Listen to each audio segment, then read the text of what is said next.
उंब्रज पंचकोशीतील एक छोटंसं गाव आमचं शिवाजीनगर. या शिवाजीनगरमध्ये आमचा जन्म झाला 69 साली. 69 सालाच्या अगोदरपासून एक जुनं मंदिर आमचं इथं हनुमान मंदिर होतं. या हनुमान मंदिरामध्ये एक गणपतीची मूर्ती असायची.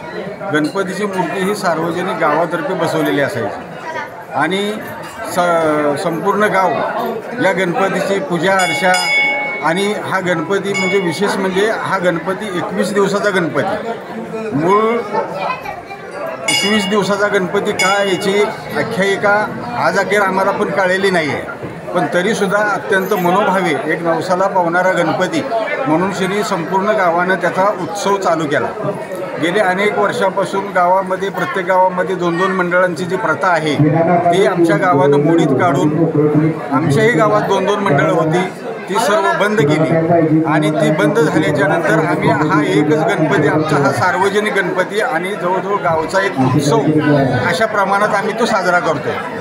गेल्या अनेक दिवसापासून ह्या 21 दिवसाच्या गणपतीला आज ह्या पंचक्रोशीत एवढं मोठं मानाचं स्थान मिळाले की प्रचंड या गावातले आजूबाजूचे 4 ते 5 गावातील लोक अन्नदानासाठी आज प्रसादासाठी आमच्या इथं आवर्जून उपस्थित असतात. कोणाला निमंत्रण द्यावं लागत नाही आणि आज हा गणपती आमचा नवसाला पावणारा गणपती असा लौकिक आणि प्रत्यक्षात त्याचे अनुभवसुद्धा आम्हाला अनेकांना भक्तांनासुद्धा यायला लागलेत.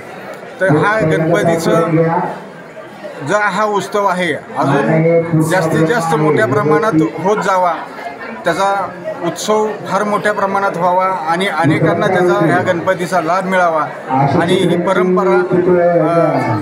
परंपरा चालत राहावी आणि त्यामुळं ह्या परंपरेमुळं गावातला एकोपा राहण्यासाठी फार मोठं या गावाला मदत झालेली आहे. गावामध्ये एकोपा राहिलेला आहे. कुठलाही वादविवाद होत नाही, मानपान कुणी मागत नाही. सगळे राजकारण याच्यामध्ये अजिबात नसतंय. राजकारणी सगळे बाजूला असतात. गावातली तरुण मंडळी जी आहे आणि भजनी मंडळी आहे हेच पुढाकार घेऊन हा संपूर्ण कार्यक्रम हँडल करत असतात. ह्याच्यामध्ये कसलाही राजकीय कोणाचा सहभाग नसतो. हे सगळ्यात विशेष आणि महत्त्वाचं आहे आणि हीच परंपरा एक आदर्शवत परंपरा इतर गावांना सुद्धा त्याचा लाभ होईल आणि ही एक आदर्श या गावाचा इतर गावात लोक घेतील आणि ह्या परंपरा चालू ठेवतील अशी अपेक्षा व्यक्त करतो. आणि ह्या गणपतीच्या आमच्या ह्या उत्सवाला मी भरघोस शुभेच्छा देतो. आमच्या सर्व कार्यकर्त्यांना, हनुमान भजनी मंडळ आणि गावातला सगळा तरुण वर्ग जो या कार्यक्रमासाठी झटत असतो, धडपडत असतो, खर्च करत असतो. आम्ही कोणाला 2 रुपये मागायला जात नाही. काही परंपरा सदैव अशीच पुढं चालत राहू एवढीच गणपतीच्या नेहमी प्रार्थना करतो. जय हिंद, जय महाराष्ट्र.